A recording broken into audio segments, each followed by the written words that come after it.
Heidegger and Vedanta, Reflections on a Questionable Theme, by J.L. Mehta.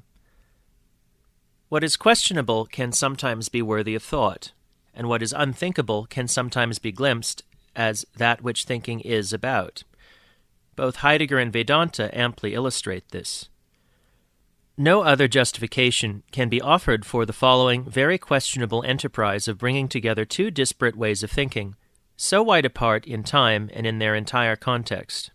The attempt can have unquestioned validity only for those who believe, like Nicolai Hartmann and many contemporary comparativists, that there are eternal problems in philosophy, everywhere and at all times the same, or, with Paul Deussen, that it is the same voice of the eternal truth that is heard by thinking spirits everywhere. Perhaps, however, the task of thinking, in the comparative sphere, is not limited to the search for what is common to the thought content, the thoughts, the Gedanke, the answers given, of two different philosophical traditions, or the construction of new concepts overarching them, nor to the quest of motifs in another tradition that may supplement a deficiency in one's own, and so enrich it. Perhaps there is, beyond this, the more exciting, in the end even more rewarding, task of trying to see and lay open the hidden truth of the paths taken by thinking, the Denken, the movement of thinking, the questions asked in each, and letting questions arise in the process and stay with us, without seeking to come up with precipitate answers. This involves a movement of thought that is less like an arrow in flight toward its target than a roving and a rambling, a movement to and fro, between two different realms of discourse and vision, an exploration of two different topologies. There are no predetermined rules for a game of this kind. Only the playing of the game can generate the rules, if at all.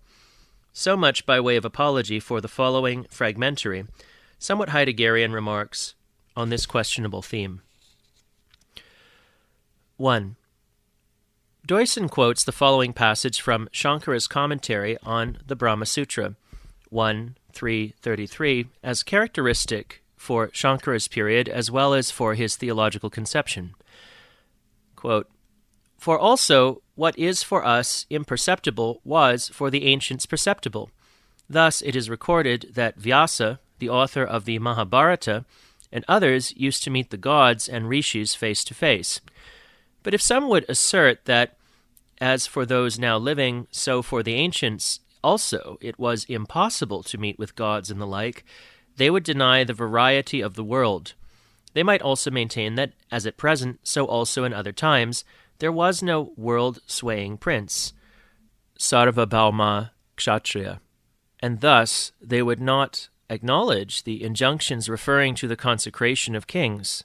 They might further assume that, as at present, so also in other times, the duties of castes and ashramas had no stable rules, and thus treat as vain the canon of law, which provides rules for them. We must, therefore, believe that the ancients, in consequence of preeminent merits, held visible converse with gods and rishis. The Smriti also says, Yoga Sutra 2.44, through study is gained union with the beloved Godhead. And when it further teaches that yoga bestows as reward the mastery of nature, consisting in the freedom from embodied being and its laws, and thereby in the ability to become as small as an atom and the like, this is not to be rejected out of hand by a mere dictatorial sentence." Unquote. Shankara goes on to quote the Shruti, Svetashvatara Upanishad 2.12, proclaiming the greatness of yoga, and adds that we do not have the right to measure by our capabilities the capability of the rishis, who see the mantras and brahmana, i.e., the Veda. Shankara remarks in conclusion, quote, "From all this it appears that the itihasas and puranas have an adequate basis, and the conceptions of ordinary life also must not be declared to be unfounded, if it is at all possible to accept them. The general result is that we have the right to conceive the gods as possessing personal existence on the ground of mantras, artavadas, itihasas, puranas, and ordinary prevailing ideas." Unquote. Here, the gods are absent, but they are not denied. They have withdrawn from man's sight, but still form a presence on the horizon. A world has passed, but its links with the present are not broken. The present, though impoverished, is still seen, understood, and interpreted in the light of a nobler past and as continuous with it. Shankara would not perhaps have said with Heraclitus that here too there are gods, but would have found little to quarrel with Catullus when he said of the Golden Age, "Then indeed did the gods come down and visit with men." Life, in this Upanishadic tradition, was still experienced as touched by the divine, and the dimension of the holy provided the context for all inquiry into reality, and into the nature and destiny of man, and for the pursuit of freedom and immortality. The quest for truth was still a quest for the truth of life, for the living truth, and its articulation into a coherent body of argued and examined statements. It was not just a matter of detached theoretical contemplation. It was a profoundly religious quest, and yet a passionately intellectual one. The 8th century in India, when Shankara probably lived and wrote, was the century that experienced the impact of the Buddhist thinker Dharmakirti, of Kumarila and Prabhakara, thinkers of the Purva Mimamsa school, of Mandana Mishra, the lone wolf in the history of Advaita Vedanta, as he has been aptly described, and a century which was heir to the imposing and strikingly original work of these speculative grammarians. But the India of this century, and of many more centuries to come, was not yet under the shadow of what Nietzsche called the spirit of Socratism, and its thinking was not primarily in operation with concepts about a reality understood solely in terms of being, but had something of the quality of meditation, reflection, and remembrance, even in the midst of the lively give and take of argument and debate so characteristic of the Indian philosophical scene. What is to be heard, thought about, and meditated upon is not a bare ontological principle or a metaphysical ultimate, ground, or arche, but a reality experienceable and experienced as sacred. And the hearing, the reflecting and arguing, the meditating, the learning and teaching, the composition of commentaries, and independent critical or creative works, all these activities are carried on within the dimension of the holy and the ambience of the divine. The medium is not irrelevant to the message and is often part of it. But concern for the philosophy of the Upanishads and the Vedanta, for their content, has stood in the way of sufficient attention being paid to the medium, the literary structure and style, the poetry and not just the prose of these writings, the rhetoric and what appear to be minor embellishments, the magico-mythic elements still clinging to an endeavor where they do not seem rightfully to belong, for example, the role of the sacred syllable Om. Above all, the verses of obeisance and praise to be found at the beginning and conclusion of most Vedanta works. It is not just a matter of convention and good form when Gaudapada concludes his Karika with a salutation to the state of non-multiplicity, or when Shankara begins and concludes his commentary on the same work with an obeisance to that Brahman which destroys all fear in those who take shelter in it. And when, at the commencement of Upadesha Sahasri 18, he bows down to that eternal consciousness, the self of the modifications of the intellect, in which they merge and from which they arise. Or when Sureshvara, in the opening verse of the Naishkarmya Siddhi, offers obeisance to that Hari, the witness of the intellect, dispeller of darkness, and when, towards the end of this work, he speaks of the Vedanta as a science flowing out from the holy foot of Vishnu, this is no figure of speech only, nor is the idea, and historically the fact, of a world renouncer, sannyasin, and a wandering monk as the only one competent to pursue the inquiry, not just any secular scholar, into this sacred reality, a mere sociological curiosity. For Vedanta, thinking is not simply an expression of that universal urge so crisply stated by Aristotle. All men by nature desire to know, edene, the urge which becomes, when joined with the pathos of wonderment, thaumazein, the arche of all philosophy, as Plato said, nor is it identifiable with that episteme theoretike which, in Aristotle's works, inquires after the first principles and causes of being, or with that pursuit which he described as that which is sought both of old and now and forever missed is, what is being, Tito on. In the Upanishadic tradition, too, there is a seeking to which the intellectual quest is integral, but there is also a finding, which does not consist in merely putting at rest the pathos of thaumazein, or in the discovery of its inexhaustible power to nourish unceasing inquiry, but concerns the whole man and the transformation and fulfillment of this human state. And both the seeking and the finding presuppose the experienced dimension of the holy and the darkly seen presence of truth as sacred and saving. 2. Turning now to Heidegger, we find ourselves in a completely different life world. It is the world of our present-day experience, life as we all experience it, irrespective of how we individually choose to respond to it. The world in which and for which Heidegger writes is a world which Nietzsche meant when he spoke of how the influence of Socrates down to the present moment, and even unto all future time, has spread over posterity like a shadow that keeps growing in the evening sun. A world under the domination of that profound illusion, again in Nietzsche's words, which lies in the unshakable faith that thought, using the thread of logic, can penetrate the deepest abysses of being, and that thought is capable not only of knowing being, but even of correcting it.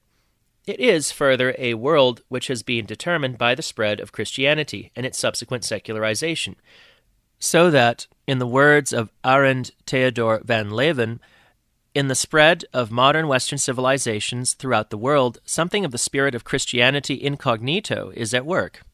It is a world shaped by the Enlightenment and by the spirit of technology, a world disenchanted and desacralized, as Max Weber saw.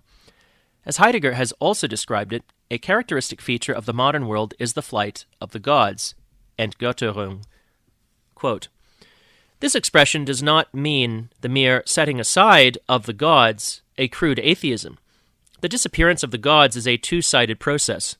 First, the world image is Christianized, insofar as the ground of the world is set up as the infinite, the unconditioned, the absolute. On the other hand, Christendom gives a new interpretation to its Christian character by transforming it into a worldview, thus adapting itself to modernity. Desacralization, Entgötterung, is the state of indecision regarding God and the gods. Christendom has the largest share in the emergence of this state. But desacralization does not exclude religiosity. Indeed, it is through it primarily that the relationship with the gods is transformed into religious experience, Erlebnis, as a subjective process. Once it comes to this, then the gods have indeed fled. The consequent emptiness is filled up by the historical and psychological investigation of myth as a substitute. Unquote. The question of being, as Heidegger poses it, is marked by a radical putting into question of all that has led up to this present state, of the entire Greek Christian tradition of thought, which he sums up under the word metaphysics. Equally radical is his attempt to so transform the question of being itself from its original formulation by the Greek thinkers through the thinkers of medieval Europe down to his own initial manner of posing it, that this questioning itself becomes a path of preparing for a possible future in which the dimension of the holy may once again give meaning to our world, no longer forsaken by the gods, and man heal himself through a thinking which has freed itself at last from its tutelage to the Greek paradigm. The world historical context in which Heidegger raises the question of being is one which he has described as the darkening of the world, the flight of the gods, the devastation of the earth, the transformation of men into a mass, the hatred and suspicion of everything creative. The essence of this darkening of the world is the absence of God, as Hölderlin experienced it. In this destitute time, to which we ourselves still belong, Heidegger's explanation of the neediness of this time is worth quoting in full. Quote, for Hölderlin's historical experience, the appearance and sacrificial death of Christ marked the beginning of the end of the day of the gods. Night is falling. Ever since the united three, Heracles, Dionysus, and Christ, have left the world, the evening of the world's age has been declining towards its night. The world's night is spreading its darkness. The era is defined by the gods' failure to arrive, by the default of God. But the default of God which Hölderlin experienced does not deny that the Christian relationship with God lives on in individuals and in the churches. Still less does it assess this relationship negatively. The default of God means that no God any longer gathers men and things unto himself, visibly and unequivocally, and by such gathering disposes the world's history and man's sojourn in it. The default of God forebodes something even grimmer, however. Not only have the gods and the God fled, but the divine radiance has become extinguished in the world's history. The time of the world's night is the destitute time, because it becomes ever more destitute. It has already grown so destitute it can no longer discern the default of God as a default." Unquote. The question of being as it unfolds in Heidegger's thinking is directly relevant to this destitution of the present age, for which the ground fails to come, hangs in the abyss. It is a reaching down into the abyss, experiencing and enduring it, so that a turning of the age and the return of the gods may be prepared for, through a rethinking of being. With all his originality and brilliance, Shankara writes as at one with his tradition, a tradition mediated, it is true, by the passing of the Vedic age and by a long period of Buddhist intellectual and religious dominance, but yet unbroken. Heidegger, on the contrary, starts off, with Nietzsche as precursor, as a radical thinker in whom the crises of thought and sensibility in the sciences and philosophy, in theology and in literature, are gathered to a focus. Shankara, too, was not just a traditionalist intent on restoring the Vedic tradition, but was a thinker moved by the experience of his age as destitute, pervaded by an absence, and hanging in the abyss. The rise and development of the Buddhist schools, as of some others, in the preceding centuries was only a symptom of this, bringing to the surface a corrosion in the very substance of things, the abyss that was opening up in the very core of what is, and summed up in the formula, everything is without a self, and in the elevation of the subjective sphere as the ultimate frame of reference. It is from within this awareness that Shankara understood his work and started on his way of thought, seeking to exhibit how it was still possible and supremely needful to think of life as grounded in being, Atman, to show how experience is unmeaning and an unmitigated pain, unless thought of as grounded in a self, revelatory of it and therefore alive with the radiance of the divine, in Heidegger's sense. Shankara said, quote, "This tree of samsara, the round of worldly existence, which sprouts from action and constitutes the field of confusion and error, must be torn out from its very roots. Alone in pulling it out lies the fulfillment of life's purpose." Unquote. A statement like this can easily be misunderstood as a classic example of a life-denying philosophy. In reality, what it denies is not life, but the death in life that consists in taking things as empty of a self, without a ground in being, and yet holding us in their grip through the illusion of being all that there is, exercising this magic spell over us. The purpose of life is fulfilled in exercising this spell and realizing that the spell arises from our disregard of the truth, the self, veiled under things, and is itself a reflection of our identity with this self, or being. All great thinkers respond creatively to the time of need, and so did Shankara, massively, passionately, and effectively, to the nihilism of his time, seeking to avoid the extremes of conceiving being objectivistically, as an object of representation, and total subjectivism. But he did so in an age of divided history, of cultures, peoples, whole civilizations, and he thought from within the confines of a specific culture, and spoke to men sharing a common tradition, still felt as binding, with common ways of experiencing life and of speaking and inquiring about it.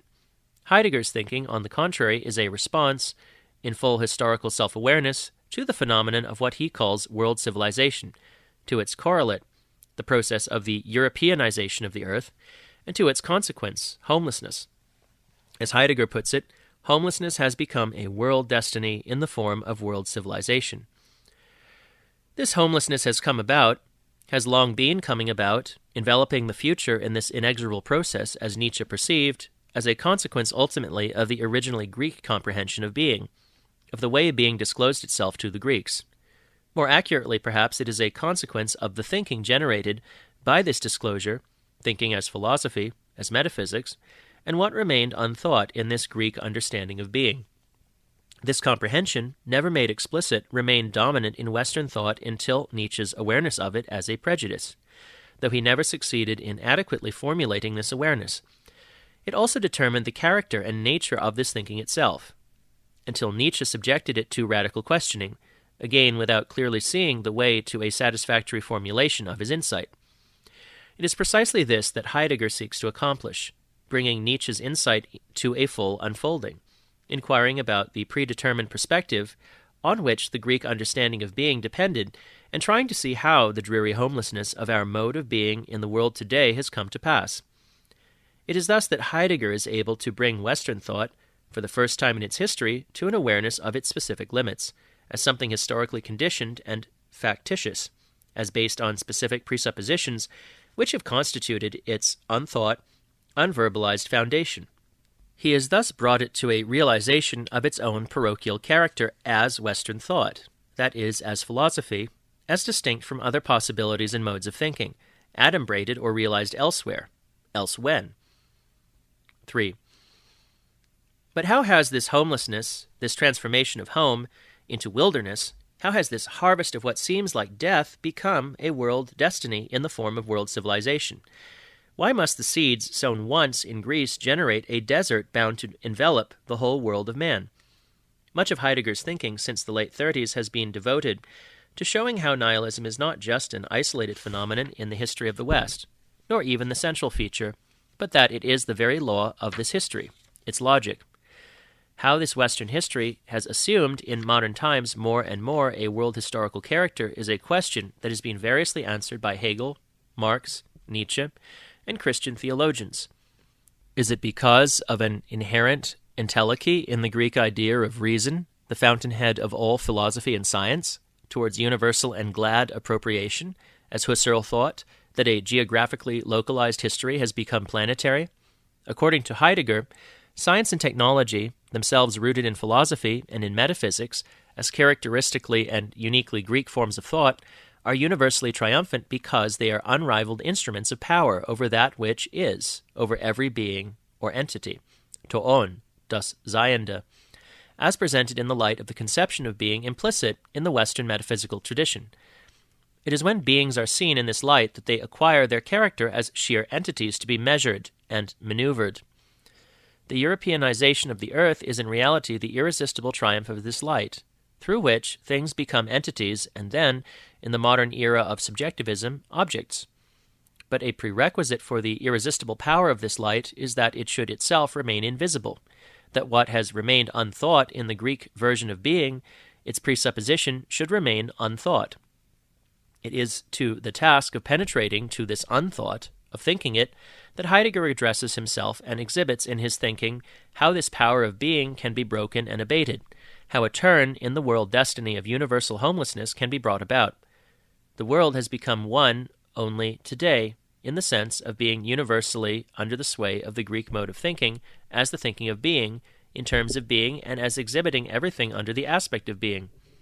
In seeking to think the unthought in all thinking of being, Heidegger is the first world historical planetary thinker, a thinker who has attempted at the same time to rethink the nature of thinking itself as called for by his discovery of the truth, of that primordial dimension or region from which being itself derives its nature, a region no longer Greek or parochial. Nietzsche saw the spectral presence of nihilism, that uncanniest of guests, standing at mankind's door. Heidegger has succeeded in clearly seeing his visage, identifying and touching in thought this threatening shadow, tracking him down as to his provenance and pinpointing the exact character of the threat he poses for the world. A danger hangs over the world and over man in it. Its presence stalks the world. It is not the loss of religion in general, or the brokenness of a particular faith which could be healed by taking the road east. It is not the atom bomb and the vividly present possibility of total annihilation for mankind. It is not even modern technology and its effects on human personality and culture. The danger comes from what Heidegger has called the framework, Gestell, the peculiar constellation of man and being that lies hidden, unthought, in technology as its characteristic mode of concealment. But where there is danger, there grows also what saves, Heidegger points out, quoting Hölderlin. Within that itself which has generated this danger, and is its unrecalled foundation, there lies the saving resource, forgotten, unthought, and therefore preserved and held in reserve. That same Western metaphysical tradition, which has inevitably grown into a worldwide destiny, contains, when we reach down into its ground, the remedy which alone can bring about a turn in this destiny. The cure must come from the source of the disease, if it is to be effective, because the disease itself is a destiny flowing from what has not been brought within the reach of thinking contained in this source itself, lying in it as a guarded treasure. It is this unthought of the Western tradition lying beyond the Greek, out of which alone a planetary thinking adequate to the phenomenon of world civilization can emerge. As Heidegger has said, quote, "The present-day planetary interstellar world situation is, in its essential origin that can never be lost, through and through European, Western, Greek. What alters is capable of doing so only out of that which still remains saved of its great origins. Accordingly, the present-day world situation can receive an essential alteration, or at least a preparation for it, only from that origin which has become fatefully determinative of our age." Unquote. The thinking of the unthought of this imperishable Western beginning, however, is also the liberation of thought from its parochial mold, and its meeting with the unthought of the other few really great beginnings in human history. In no case can it be just a return to those beginnings, but only the gathering of resources for a novel beginning in the realm of thinking, for which perhaps, as Heidegger hopes, the initiative and the preparation can come from Europe. This land of evening out of which the dawn of a new morning of another world destiny can come. Heidegger's thinking, as he himself conceives it, is a waiting and a preparation for the arrival of what was glimpsed once as promise, but which came bearing a harsh visage, concealing itself behind it completely, and which can come again, the holy, the divine, God, without the metaphysical mask. Without living commerce with the immortals, man has become incapable of truly experiencing himself as mortal, and the quest for immortality has become unmeaning. For mortality, as conceived in terms of the metaphysical conceptions of being and time, is only a sham and an evasion of the possibility of that awesome experience. Heidegger's thinking has little to do with cultural synthesis, or with the notion of a planetary culture, or with the idea of a universal philosophy for the man of today, gathering together the complementary insights of the philosophies of the West and the East. His thinking is post-philosophical in the sense of being no longer metaphysical and no longer operating on the presuppositions implicitly at work in all philosophy.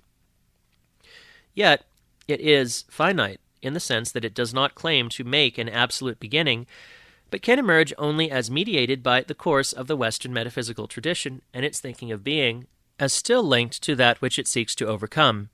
It is, in a sense, the carrying forward through revolutionary transformation of the tradition of Western thought, beginning all over again, so to speak, an enterprise that remains imperishably, essentially Greek and Western. No longer philosophy, yet as thinking and asking, still concerned with questions that could be formulated only as mediated by the Greek Christian course of Western philosophy, with unconcealment, aletheia, opening, Lichtung, and presence, Anwesenheit. Heidegger mentions Indian philosophy and Chinese a couple of times in his writings, but only to point out that it is not philosophy, a term which ought to be reserved for the uniquely Greek form, mode, and concern of thought.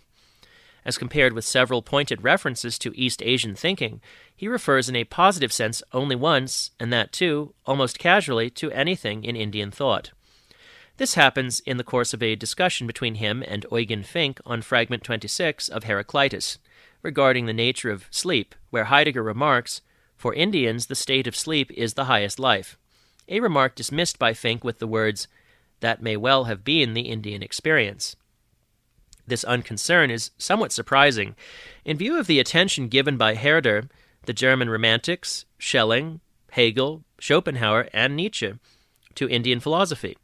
Surprising in view of the fact that Deussen, who was a friend of Nietzsche, had brought, through his consummate scholarly work and enthusiastic appreciation, the philosophy of the Upanishads and the system of the Vedanta to the notice of the German academic world, assigning, as he also did, a position of importance to Indian philosophy in his Allgemeine Geschichte der Philosophie.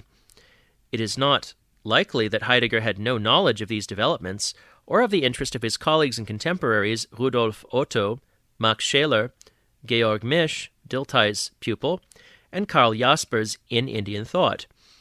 It is clear that he deliberately steers clear of the tradition of Indian thought. His interest in East Asiatic ways of thinking, not so much in its content, is understandable. For here, as in Meister Eckhart, he finds the possibility of a non-conceptual, non-metaphysical way of thinking and speaking in some sense realized, and so a value to his own quest and to the matter, Sache, of his own thinking. But Heidegger is critical of the neo-Kantian presuppositions with which his older contemporaries approached Indian thought. Nor does he share Hegel's diametrically opposite concern for appropriating, subsuming, and cancelling all non-Western modes of thought, like all earlier stages of Western thought itself, into the total self-possession of the spirit in the form of the absolute spirit. Therefore, in spite of being as mindful of the historicity of thinking as Hegel was, Heidegger is under no compulsion to incorporate non-Western achievements of thought in his thinking and exhibit them as consummated and superseded in it. Concerning himself with the opaque foundations of the Western thinking of being in a ceaselessly backward movement of thought, rather than with the ever-progressive movement of the spirit toward complete self-transparency, like Hegel, Heidegger leaves these traditions aside, lets them be as repositories of a treasure which may be relevant at some future time to that planetary thinking for which he claims to do no more than prepare at this critical time of the inbreak of world civilization in our midst.